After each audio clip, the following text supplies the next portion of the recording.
What's going on, everybody? It's your boy Freeplay here, and with Immortals Fenyx Rising just coming out in a couple of weeks, I want to go over some of my reasons why I think this game will be hype. So before we dive in, be sure to hit that like button, hit subscribe. We have plenty more content coming your way. Thanks everybody for the support, and let's get into it.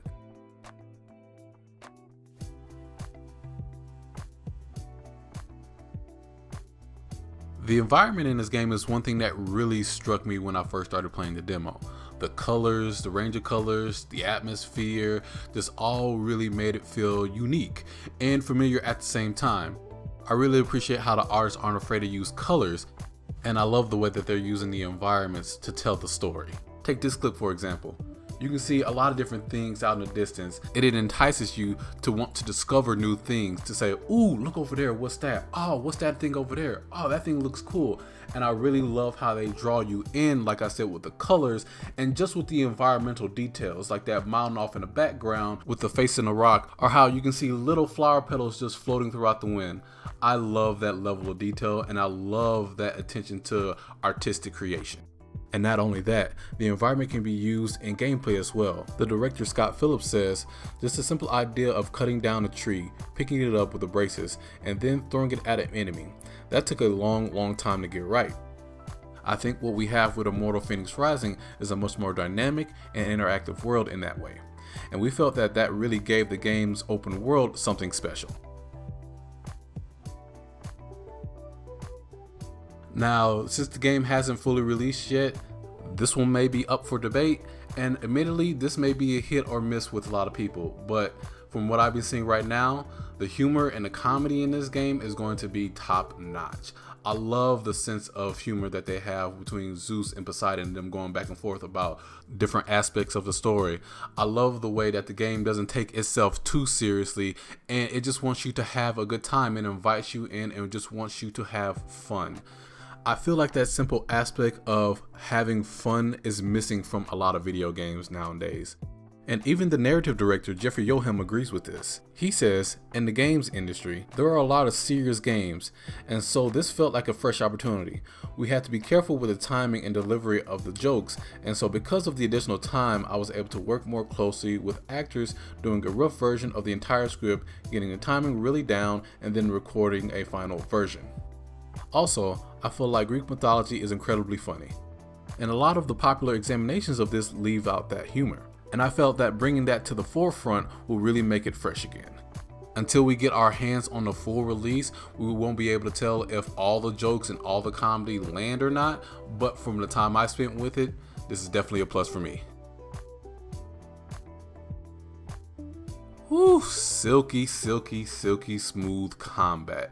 Compared to Godfall, which feels more weighted and heavy, this game just feels light as a feather. You can dodge through the air with ease, link different combos, string together different attacks, and you have so much at your utility. You can use so many tools. You have your main attack, your heavy attack, your hammer, different power-up abilities, different spells, your arrows, and so there's so much you can do in this game, and there's just so much creativity that the game allows you to do as well. You can mix and match different things. You can really approach each combat scenario differently because there's just so much freedom in what you can do.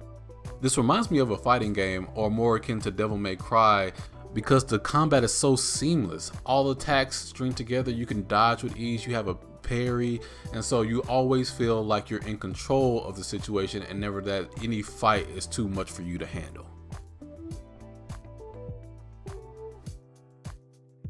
I did a video over a developer Q&A a little while ago, and in that Q&A, the developer said a lot of the game's code is based off of Assassin's Creed.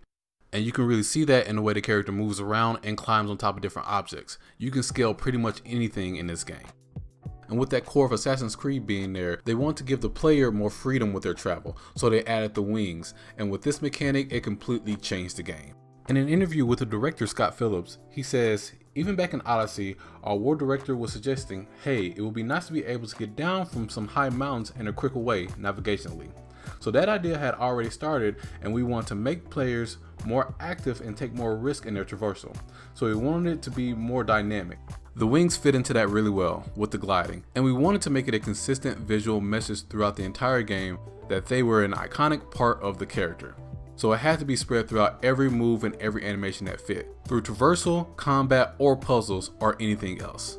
So you can see here that the traversal and the movement of the character was a big part of the game when they were developing it. Now you can make a lot of comparisons with this game to other games, and I have certainly done that. Breath of the Wild, Assassin's Creed, and Genshin Impact even come to mind when I'm trying to compare this game to something. But honestly, when you play it, it feels like all of those and then none of those at the same time.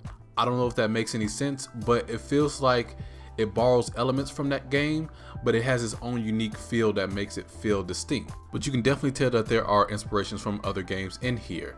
And Scott Phillips even admits this. He says, "For us, it's cool to be compared to Breath of the Wild. It's obviously considered a masterpiece. I think anytime you make a game, you're going to be compared to something else because all game creation, all art creation, all everything, you build from what you know, and you created something new." Our inspirations range from Ratchet & Clank to Super Mario and obviously Assassin's Creed Odyssey. But interestingly enough, they also received inspiration outside of video games, specifically with Studio Ghibli. Early on, our art director felt that Studio Ghibli was the biggest inspiration for him. The sort of painterly style, realistic but with the stylish proportions and visuals to really convey the epicness of focusing on Greek mythology. And with that, that's everything I have for you today. As you can see, the developers are really trying to craft a unique game and tell a unique story, and I'm here for it. I am completely here for it. I love this fresh take that they're taking with the humor, with Greek mythology. I love the combat. I love the environment. I love a lot about this game.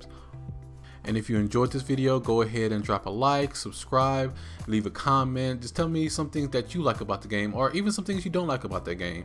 And until next time, Free Play community, we're out.